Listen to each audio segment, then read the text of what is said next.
In the next 5 to 6 minutes, I'm going to show you my personal resume and the tips and tricks that I use to land a SOC analyst role at a major energy company here in San Antonio, Texas. So I'm breaking down exactly how I did it in 5 easy steps. Step 1 is going to be the right resume format. Step 2 is going to be projects and certifications. Step 3 is going to be finding your transferable skills to get into tech. Step 4 is going to be strong keywords and a professional overview. And step 5 is going to be my final advice and persistence. Of course, when I started, I didn't have any IT experience. And honestly, I didn't even know what recruiters were looking for. But what I did have is drive, certifications, and several lab projects. Towards the middle of my journey, about 2.5 months in, I realized that I really had to sell my potential. And that's where this whole strategy came into play, and you're gonna know it right here, right now. The first thing I did was switch to a clean, professional format. So I personally used a Harvard style resume template. It had no pictures, no crazy designs, no colors, just clean, plain text that passes the application tracking system. Now, looking back, recruiters don't really like flashy resumes. In my opinion, all they really care about is strong keywords that represent you and your transferable skills if this is your first job getting into technology. Since I was trying to break into tech and I didn't have any direct experience, I listed my certifications at the top and then my projects towards the bottom. Now, the certifications that I do have is my Network Plus certification,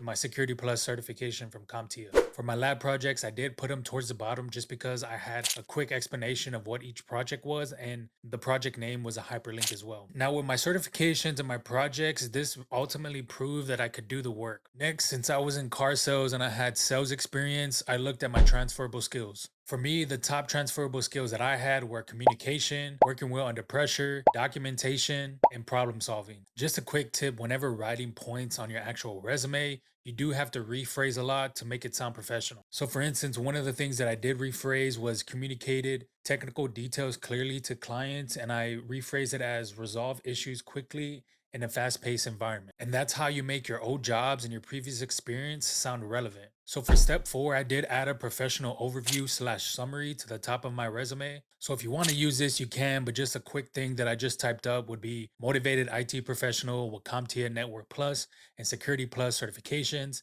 hands-on experience in cybersecurity labs, and a strong background in communication and problem solving. Another thing that I did was have a skills section. In this skills section, I had about 3 columns, 6 words each a bullet point. And then I had words like Active Directory, troubleshooting, incident response, SIEMs. Using those keywords, in my opinion, really helped me pass the ATS system and the filters that companies do have. So once my resume was ready, I applied to hundreds of jobs. Something that I haven't really talked about on my social media accounts, and I'm going to tell you directly here. I personally applied to positions from February, March, April, May, June, July. So that's 6 months. And I did personally apply to GovTech roles, LinkedIn, Indeed, Monster, Dice, all types of platforms. And towards the end, I'm not going to lie, I did become very desperate, but I was losing focus and I was losing my mental stability. So if you're trying to break into tech, please stay persistent, please stay focused. And one more thing, don't wait until you're ready. One of the things that I did was